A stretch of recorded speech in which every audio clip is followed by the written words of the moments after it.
Tưởng Việt Nam, Trung Quốc giống nhau, vlogger Indo lên tàu sang Nam Ninh và sốc toàn tập khi thấy cách hai nước đối xử với du khách.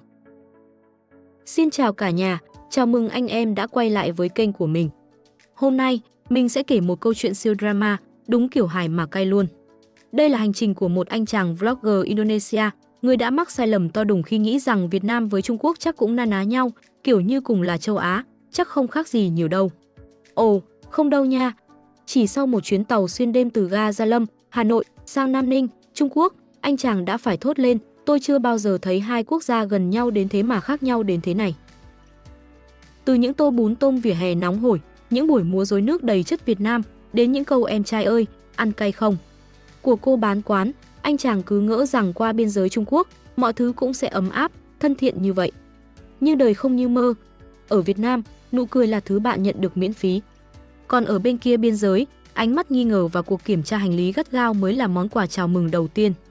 Nghe mà thấy vừa hài vừa thương anh chàng. Cả nhà ngồi xuống, lấy ly trà sữa, chuẩn bị tinh thần nghe mình kể chi tiết câu chuyện này nha. Dài xíu, nhưng đảm bảo cuốn.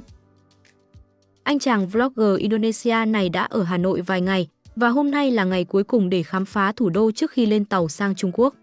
Với tâm thế chơi cho đã, trải nghiệm cho trọn, anh lên kế hoạch siêu chất, ăn sáng bún tôm vỉa hè, xem múa rối nước, loại hình nghệ thuật truyền thống siêu đỉnh của Việt Nam, ăn chả cá Lã Vọng, món ăn huyền thoại của Hà Nội và cuối cùng là lên chuyến tàu xuyên biên giới từ ga Gia Lâm đến Nam Ninh, Quảng Tây. Nghe thôi đã thấy phiêu lưu rồi, đúng không anh em? Bắt đầu hành trình nào. Buổi sáng, anh chàng quyết định khởi động ngày mới bằng một bữa ăn sáng đúng chất Hà Nội. Chủ nhà Airbnb gợi ý một quán bún tôm siêu local, nằm trong một góc phố nhỏ, không bảng hiệu lòe loẹt, không đèn neon, nhưng đông khách kinh khủng. Anh kể là nhìn vào quán, toàn thấy dân Hà Nội ngồi ăn, không có bóng dáng khách du lịch nào. Đúng kiểu chỗ này phải xịn lắm đây. Món bún tôm ở đây không phải kiểu bún nước lèo có tôm như anh chàng tưởng, mà là bún gạo ăn kèm thịt heo, kiểu như bún riêu hay bún chả nhưng có twist riêng. Trong tô bún có gì? Có thịt viên heo, sườn heo, cả nội tạng heo, nên món này không dành cho team ăn chay hay kiêng đồ không halal nha. Điểm nhấn là măng tươi, anh gọi là rebung theo kiểu Indonesia. Anh kể đây là lần đầu tiên thấy món bún mà có măng tươi, ăn vào giòn rụm, lạ miệng cực kỳ. Nước dùng thì nhẹ, thơm, có vị ngọt từ xương heo, thêm chút chua chua từ măng, đúng kiểu ăn sáng tỉnh cả người. Trên bàn ăn thì đúng chuẩn phong cách Việt Nam, có chanh tươi, ớt cắt lát, tương ớt và một hũ gia vị mà anh đoán là mì chính hoặc đường. Cô bán quán thì siêu dễ thương, thấy anh là khách nước ngoài thì cười tươi, hỏi bằng tiếng Anh kiểu, em trai ơi, ăn cay không? Thêm chanh không? Anh kể là cô còn chỉ cách trộn bún sao cho ngon, kiểu như phải thêm tí ớt này mới đúng điệu Hà Nội nha. Sự nhiệt tình này làm anh chàng cảm thấy như được đối xử như người nhà. Giá một tô bún tôm chỉ 55.000 đồng, tính ra khoảng 37.000 đồng rupee theo tỷ giá lúc đó. Rẻ mà chất lượng, đúng kiểu ngon bổ rẻ của Việt Nam. Quán này cũng có lịch sử ra trò. Họ mở cửa được 35 năm rồi, khởi đầu chỉ là một gánh hàng rong bên lề đường, bán bún cho người đi làm buổi sáng. Dần dần, quán phát triển, giờ đã thành một nhà hàng to bự, nhưng vẫn giữ được cái hồn địa phương. Anh chàng kể là nhìn quanh quán, thấy mọi người ăn uống, trò chuyện rôm rả, cảm giác như đang hòa mình vào cuộc sống của người Hà Nội. Sự thân thiện của cô bán quán, từ nụ cười đến cách hỏi han, làm anh càng thêm ấn tượng với sự hiếu khách của người Việt. Sau khi no bụng với tô bún tôm, anh chàng tiếp tục hành trình khám phá văn hóa bằng cách ghé nhà hát múa rối nước Thăng Long. Nếu anh em chưa biết, múa rối nước là một loại hình nghệ thuật truyền thống của Việt Nam, có từ thế kỷ 11 ở vùng đồng bằng sông Hồng. Điểm đặc biệt là các con rối gỗ được điều khiển trên mặt nước, trong một cái hồ nhỏ làm sân khấu.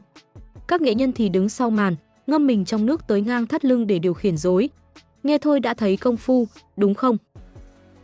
Anh chàng mua được vé hàng ghế đầu, giá 200.000 đồng.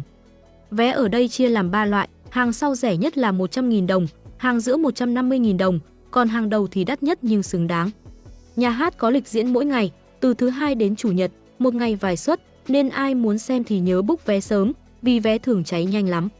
Anh kể là mình may mắn, mua được vé ngay trong ngày, chứ bình thường phải đặt trước cả tuần lận. Buổi diễn kể những câu chuyện đời thường của người Việt như cảnh cày cấy, nuôi vịt, bắt cá, xen lẫn các truyền thuyết dân gian. Có một đoạn kể về rùa thần trả gươm cho vua, liên quan đến Hồ Hoàn Kiếm ở Hà Nội. Dù không hiểu tiếng Việt, anh vẫn nắm được phần nào nội dung nhờ âm nhạc truyền thống du dương và động tác của các con rối. Anh kể là nhân viên nhà hát siêu nhiệt tình, hướng dẫn chỗ ngồi, giải thích sơ qua về chương trình bằng tiếng Anh, làm trải nghiệm xem múa rối nước càng thêm dễ chịu. Điều làm anh chàng bất ngờ là sự thân thiện của mọi người ở đây. Từ người bán vé, nhân viên nhà hát, đến khán giả ngồi cạnh, ai cũng vui vẻ, sẵn sàng bắt chuyện. Anh kể có một cô khán giả người Việt ngồi bên cạnh còn chỉ cách chụp ảnh đẹp trong nhà hát, kiểu như chụp góc này đẹp hơn nè, để chị chỉ cho. Cảm giác như cả Hà Nội đang chào đón anh, làm anh càng tin rằng Việt Nam đúng là thiên đường cho du khách. Buổi trưa, anh chàng quyết định thử món chả cá Lã Vọng, một món ăn biểu tượng của Hà Nội, có từ thế kỷ 19. Quán chả cá mà anh ghé nằm ngay trên phố Chả Cá, một con phố được đặt tên theo chính món ăn này. Quán này đúng kiểu truyền thống, không quá đông khách du lịch, nhưng dân địa phương thì hay ghé lắm. Chả cá ở đây là cá, thường là cá lóc hoặc cá tra, được ướp với nghệ, riềng và một loạt gia vị bí truyền, sau đó nướng trên than với hành lá và thì là. Món này ăn kèm bún, rau mùi, thì là, lạc rang, ớt tươi và nước mắm pha. Anh chàng mô tả nước mắm này có vị cay, mặn, ngọt cân bằng, hòa quyện với mùi thơm của nghệ, riềng và thì là, tạo nên một trải nghiệm vị giác đỉnh của chóp. Thì là ở đây là loại lá dài dài, thơm nước mũi, đúng chất Việt Nam. Cách ăn chả cá cũng thú vị lắm. Bạn được phục vụ một phần bún, một đĩa cá nướng vàng ươm, thêm rau, lạc, ớt và bát nước mắm pha. Trộn hết lại, thêm chút nước mắm là có ngay một món ăn ngon hết sảy. Giá một suất chả cá là 170.000 đồng, khoảng 100.000 đồng rupee, vừa túi tiền mà ngon hết nước chấm. Quán này có lịch sử siêu xịn. Món chả cá được sáng tạo bởi ông Đoàn vào năm 1871, ban đầu chỉ phục vụ cho giới quý tộc và hoàng gia vì cách chế biến cầu kỳ. Đến thế hệ thứ hai, con cháu ông Đoàn mở nhà hàng chả cá Lã Vọng và đến thế hệ thứ ba thì món này trở thành hot hit khắp Hà Nội. Thời đó, quán là điểm tụ tập của giới trí thức, họa sĩ, nghệ sĩ nên nổi tiếng nhanh như một cơn bão. Thậm chí, con phố nơi quán tọa lạc được đổi tên thành phố Chả Cá để vinh danh món ăn này. Hiện tại, quán vẫn do hậu duệ của ông Đoàn quản lý, giữ nguyên công thức gốc nên độ chính gốc thì khỏi bàn. Anh chàng kể là nhân viên quán siêu nhiệt tình, hướng dẫn cách ăn, cách trộn nước mắm, còn hỏi thăm xem món ăn có hợp khẩu vị không. Có một anh phục vụ còn cười tươi, nói ăn xong nhớ quay lại nha, Hà Nội còn nhiều món ngon lắm. Quán không đông khách du lịch, nhưng không khí thì ấm cúng, đúng kiểu nhà hàng của người Hà Nội. Sự hiếu khách này làm anh chàng càng cảm nhận được sự chân thành của người Việt, từ nụ cười đến ánh mắt, tất cả đều làm anh thấy được chào đón. Chuyến tàu xuyên biên giới, sốc văn hóa ở cửa khẩu. Sau một ngày quẩy hết mình ở Hà Nội, anh chàng lên đường sang Trung Quốc bằng chuyến tàu hỏa xuyên biên giới từ ga Gia Lâm, Hà Nội đến ga Nam Ninh, Quảng Tây. Chuyến tàu này kéo dài 14 tiếng, xuất phát lúc 21 giờ 30 phút tối và đến nơi vào sáng hôm sau. Lúc này, anh vẫn nghĩ chắc qua Trung Quốc cũng dễ chịu như Việt Nam thôi, cùng châu Á mà. Nhưng ôi, đời không như mơ. Anh chàng mua vé tàu trước 2 ngày tại ga Gia Lâm, giá vé là 1.610.000 đồng, tương đương khoảng 700.000 đồng.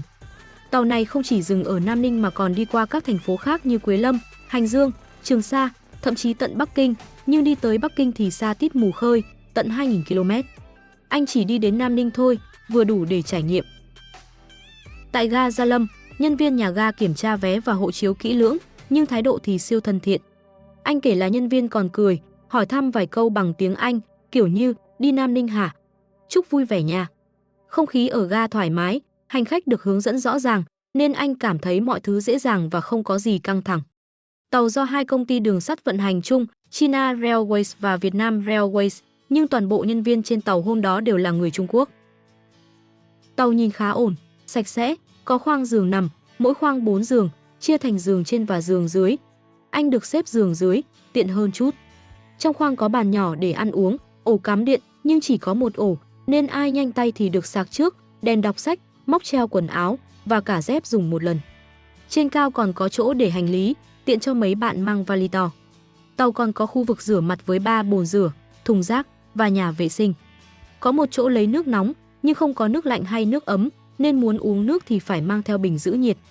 Mỗi hành khách được phát một chai nước suối, chắc để cầm hơi trong 14 tiếng di chuyển.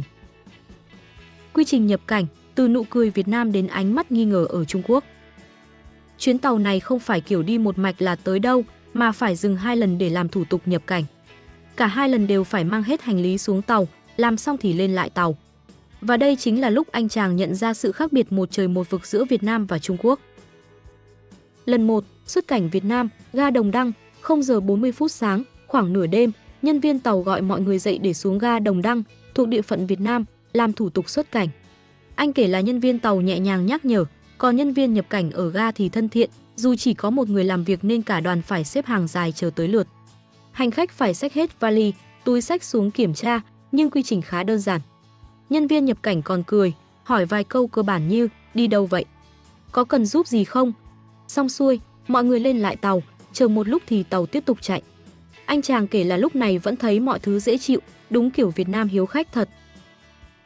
Lần 2, nhập cảnh Trung Quốc, ga Bình Tường, 3 giờ 30 phút sáng đến 3 rưỡi sáng, tàu đến ga Bình Tường, thuộc Quảng Tây, Trung Quốc. Và đây là lúc anh chàng sốc toàn tập. Lại một lần nữa, mọi người phải mang hết hành lý xuống để làm thủ tục nhập cảnh, nhưng không khí ở đây thì hoàn toàn khác. Nhân viên nhập cảnh Trung Quốc kiểm tra siêu gắt, đúng kiểu không đùa được đâu. Anh kể có mấy du khách Nhật Bản bị kiểm tra hành lý kỹ lưỡng, lôi cả sách ra hỏi, sách này là gì? Nội dung nói gì? Họ còn dùng máy phiên dịch để hỏi cho rõ, làm không khí căng như dây đàn. Anh chàng cũng bị hỏi han, phải trình vé máy bay từ Nam Ninh đi Bắc Kinh để chứng minh hành trình. Kiểm tra mất tới nửa tiếng, gắt đến mức anh bảo đây là lần nhập cảnh nghiêm ngặt nhất từng gặp ở Trung Quốc. Có một anh chàng Nhật Bản bị lôi hết đồ trong vali ra kiểm tra, thậm chí bị hỏi về nội dung một cuốn sách. Anh kể là lúc đó thấy hơi hú hồn, vì không ngờ cửa khẩu ở một nơi nhỏ như Bình Tường lại kiểm tra kỹ đến vậy. So với sự thân thiện, thoải mái ở ga Đồng Đăng, trải nghiệm ở Bình Tường đúng kiểu một trời một vực. Anh đoán là do Bình Tường là cửa khẩu nhỏ, nên họ cẩn thận hơn bình thường. Sau khi qua 2 cửa khẩu, tàu tiếp tục chạy thêm 4,5 tiếng nữa để đến ga Nam Ninh lúc 10 giờ 6 phút sáng. Tính ra, cả đêm đó anh chàng không chợp mắt được bao nhiêu, đúng kiểu thức trắng đêm để đi tàu. Drama ở ga Nam Ninh, giúp đỡ du khách Pháp và sự khác biệt về công nghệ. Đến ga Nam Ninh, anh chàng gặp một câu chuyện thú vị, làm nổi bật thêm sự khác biệt trong trải nghiệm du lịch ở Trung Quốc. Có một anh chàng người Pháp cùng đi tàu, lần đầu đến Trung Quốc mà không mang tiền mặt, cũng không có thẻ SIM để kết nối Internet. Anh này bối rối vì không biết làm sao để mua vé hay thanh toán, vì ở Trung Quốc hầu như mọi thứ đều chạy qua WeChat hoặc Alipay. Anh chàng vlogger tốt bụng đã giúp anh này đăng ký Alipay, liên kết thẻ tín dụng và mua vé tàu từ Nam Ninh đi Quảng Châu vì anh chàng muốn đến đó. Anh kể là anh chàng người Pháp cứ tưởng mua thẻ SIM ở ga tàu dễ như ở Việt Nam, nhưng thực tế thì không phải vậy. Ở Trung Quốc, người nước ngoài mua SIM thường phải đến sân bay hoặc cửa hàng lớn, chứ ga tàu nhỏ như Nam Ninh thì khó lắm. Anh này còn không biết là ở Trung Quốc, không có Internet thì gần như bó tay toàn tập, vì từ mua vé tàu, gọi xe, đến trả tiền ăn uống đều cần quét mã QR. Anh chàng vlogger phải dùng Wi-Fi của mình để giúp anh này, từ đăng ký Alipay đến mua vé tàu. Câu chuyện này làm anh nhận ra thêm một sự khác biệt nữa. Ở Việt Nam, du khách có thể dùng tiền mặt hoặc giao dịch dễ dàng, còn ở Trung Quốc thì công nghệ chi phối mọi thứ, làm khó người mới đến.